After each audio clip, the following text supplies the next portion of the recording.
I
met Reb Avram Kopp about 7 years ago. He asked me to help take some pictures for an event that he was doing during the Second Lebanon War. There were a bunch of families here in Beit Shemesh that were basically just left their homes to get out of the situation, and they didn't have anything to do. They were basically stranded here. And it was the summer, it was hot. So he said, I'm going to do a day of fun, a Yom Kef.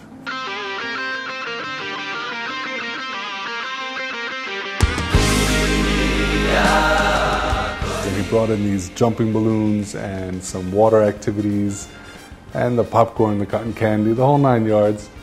And I remember he said to me, come, I want to show you something. And he brought me into this little maksan. And there were a few crutches there. There was a few humidifiers and wheelchairs, some medical equipment. And I just remember he had such energy and such enthusiasm. He was showing it to me like it was the Mayo Clinic. It was like, and I just remember thinking to myself that this guy is just a powerhouse. He's going to do something really big for Beit Shemesh one day. אני באתי לגור בבית שמש לפני 17.5 שנים, וכל דבר שהיו צריכים בבית שמש לא היה, כל גמח, כל עזרה, ואני החלטתי שצריך לעשות את זה גם בבית שמש. אם מישהו גר בבית שמש, הוא צריך שהעזרה שלו תהיה בבית שמש, לא ממקום אחר. If anyone wants to really understand Ezrat Achim, all they have to know is that if there's a need that exists in Beit Shemesh, then Ezrat Achim is going to be there. And that's what it's all about. Finding the need and putting it into action and going forward. And Avram Kopp is the one to do that. אני אומר, לולא העזרת האחים האלה, לולא ההסעות האלה, לא יודע איך הייתי מגיע, כי לצערי הגדול, אני לפעמים קורא פעמיים שעות בשבוע נוסע, ואם אני צריך את זה פחות 2-3 אוטובוסים במצבי, לאחרי מה שעברתי, אין סיכוי. I needed him here and there for medical equipment, whether it was on Shabbos and there was nowhere else to go. And Kopp's organization was successful in filling that need. Kopp is really a person who looks to help, and we are very grateful to having him in our community. He's a tremendous energy, and he relates to everybody. There's nobody that he's not able to relate to. He's uniting all factions here in Beit Shemesh, and he's doing it through his chesed, through his warmth, through his genuine care for other people. I know personally many families who have benefited from their care, not just regular Kupat Cholim care, but going after hours, before hours, any time of the day, hours. The Shabbos clinic, having doctors there, non-Jewish doctors available on Shabbos and Motzei Shabbos, it's a tremendous chesed, it's a tremendous convenience. The newest services that Ezrat Achim offers now, the medical imaging center, the X-ray and the ultrasound, people don't have to deal with going outside of the city, even if it's just to the emergency room. It's such an ordeal, and you can come to a place, get a smile, appointments are readily available, professional with a medical staff. It's a pleasure. It's a chesed.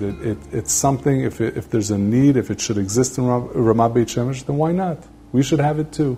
And now we do. And that's what Ezrat Achim is all about. That's what Avram Kopp is all about. Just doing chesed, fulfilling the needs of the community. בעזרת אחים יש כמה תחומים שמאוד מאוד אני רואה תחושה של עשייה, תחושה של סיפוק. התחושה הראשונה זה במניעה של סכנות. אנחנו כל הזמן מגיעים ילדים שקיבלו כוויות או חבלות. The center itself is amazing. It's not the biggest facility, but it's a powerhouse. It's from all the services that they offer, from blood testing, bilirubin testing. Parents are bringing their babies there before a bris to make sure that to check the bilirubin. There's the burn treatment. The burn treatment is simply, it's beyond belief. There's no words to explain the way that Rav Kup is the way he treats the patients, little kids that are coming in there. He's an expert in a particular method of treating burns, and it's much less painful than what they do in the hospitals. And it's the results are just amazing. What happens in a year's time, sometimes it's barely noticeable that there was ever a burn there. And the doctors are totally rely on him. They just send the patients, people don't know, they're ready to call ambulances and be schlepped off to the hospitals. They say, call Avram Kup. And it's just amazing to see, and the way that he does it, with a smile, with such a love. It's just amazing. It's an amazing place. I think the service that's having the biggest impact here in Beit Shemesh has to be the Center for Special Needs Kids.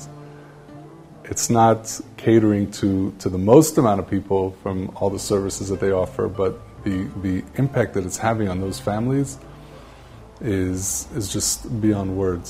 When you have a special needs child, you feel like you're all alone and taking care of them, that you have to, be there all the time for them. Your whole dream of a regular life has gone down the drain. I have a son who has severe developmental issues, and as a parent, and my wife and I, we're looking for a place where our son could go to be entertained and helped and have a good time, but at the same time be supervised and giving him the love and care that he needs, because our children need that sensitivity, and my son is pretty much helpless without that, and I found that the Moadam was able to answer our call.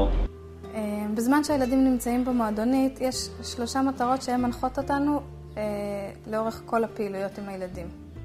זאת אומרת, מאחורי כל הפעילויות שאנחנו עושים עם הילדים לאורך כל היום, עומדות 3 המטרות האלה, שזה פיתוח כישורי חיים, עצמאות וקשרים חברתיים.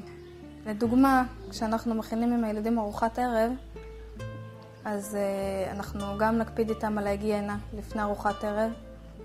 אנחנו מביאים להם את המודעות הזאת, מה צריך לעשות בשביל לשמור על ההיגיינה.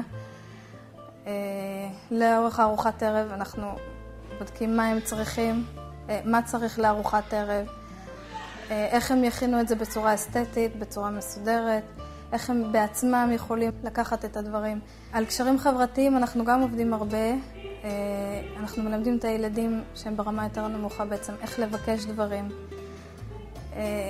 איך להתנהג בחברה בצורה תקינה. I remember before the Moaz and Eid, Friday was a very long day. Yeah, and then there's also all of Shabbos that were with him, so it's a lot. Yeah, it's like not a good feeling thinking Shabbos is supposed to be a beautiful, nice festival time. But we think of Friday and Shabbos is like, oh, we dread it, we used to. Yeah. That's much more normal. These families are able to live again. They're able to take their child who needs all of this special attention, and they're able to put them in a place where they know they're being cared for in a professional way, and they're able to just get themselves back to themselves. They're able to deal with the rest of the family, the other children, and they're able to live like a family, become a family again. They're able to take the other kids on a tiyul, a trip during Chol HaMoed. They're open every day of the year.